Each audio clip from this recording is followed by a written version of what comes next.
আসসালামু সবাইকে। পেঁপে খুব সুস্বাদু এবং পুষ্টিকর ফল, কিন্তু তারপরেও কেউ কেউ রয়েছেন পেঁপে খেলে ক্ষতিগ্রস্ত হতে পারেন।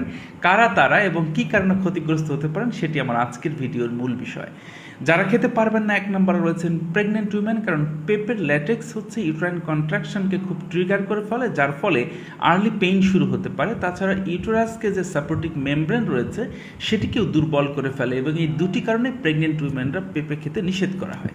দ্বিতীয়ত, যাদের অ্যালার্জির সমস্যা রয়েছে, পেঁপের এনজাইম সেটিকে আরও বেশি ট্রিগার করতে পারে, অর্থাৎ আরও বেশি সেটাকে ত্বরান্বিত করতে পারে, যার ফলে পেঁপে অ্যালার্জির পিপলরা কখনোই পেঁপে খাওয়া উচিত নয়।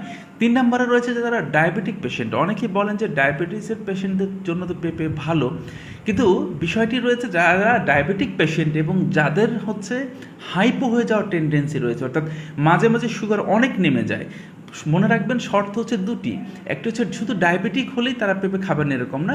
ডায়াবেটিক হলে যাদের রীতিমতো প্রায়শই দেখা যায় যাদের হাইপোগ্লাইসেমিয়া হয়ে যায়, অর্থাৎ হঠাৎ করে যাদের ব্লাড সুগার অনেক নেমে যায়, এদের ক্ষেত্রে পেঁপেটাকে নিষেধ করা হয়। কারণ পেঁপে এই যে হাইপোগ্লাইসেমিক কন্ডিশনটা, এটাকে আরও বেশি মাঝে মাঝে যাদের হয় তাদেরকে আরও বেশি ফ্রিকোয়েন্ট এটাকে করে ফেলতে পারে, এবং এই কারণেই ডায়াবেটিক পেশেন্ট কিন্তু হাইপো হয় মাঝে মাঝে, তাদের ক্ষেত্রে এটিকে নিষেধ করা হয়। বাকি যেটি সেটি হচ্ছে যাদের কিডনি স্টোনের ঝুঁকি রয়েছে বা আগে হয়েছিল, অপারেশন হয়েছে এবং কিডনি স্টোনের ফ্যামিলি হিস্ট্রি রয়েছে, এদের ক্ষেত্রে দেখা যায় যে কিডনিতে পাথর, মূলত এদের ক্ষেত্রে এটি নিষেধ করা হয়। কারণ হচ্ছে পেঁপের যে vitamin C, excessive level of vitamin C, আমরা অনেকে জেনেও থাকি যে যাদের কিডনি স্টোনের সমস্যা থাকে তাদের অতিরিক্ত পরিমাণে ভিটামিন সি কোনো সময় আমরা সাজেস্ট করি না।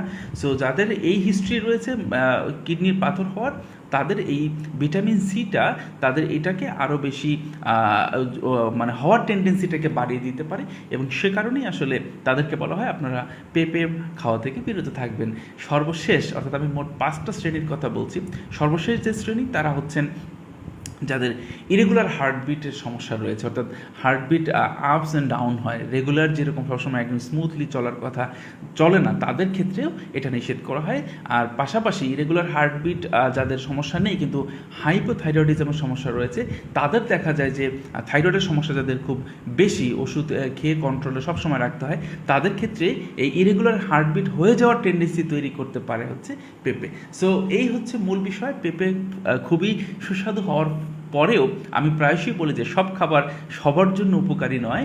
পেঁপের নিঃসন্দেহে একটি ভালো ফল, এবং সাধারণত যাদের এই ধরনের জটিলতা নেই তারা সবসময়ই পেঁপে খাওয়ার দিকে আমরা মনোযোগ দিতে বলি, অর্থাৎ সেটা সেমি পাকা বা মানে অর্ধ পাকা পেঁপে হতে পারে, বা সাধারণত খুব ভালো পাকা পেঁপে হতে পারে। অনেকে কাঁচা পেঁপের সালাদও খান, যে যেভাবে খান কোনো সমস্যা নেই। শুধু এই যে যাদের কথা বললাম, এরা যদি একটু সতর্ক থাকেন, এবং মূলত একটি খুবই গুরুত্বপূর্ণ বিষয় হচ্ছে যারা প্রেগনেন্ট হবেন তারা কোনোভাবেই কাঁচা পেঁপে তো নয়ই, এবং পাশাপাশি অর্ধ পাকা পেঁপেও তারা অ্যাভয়েড করবেন। ভালো থাকবেন সবাই, আর জেনে বুঝে সমস্ত খাবার খেলে আশা করি সবাই সবসময় সুস্থ থাকবেন। আল্লাহ হাফেজ, আসসালামু আলাইকুম।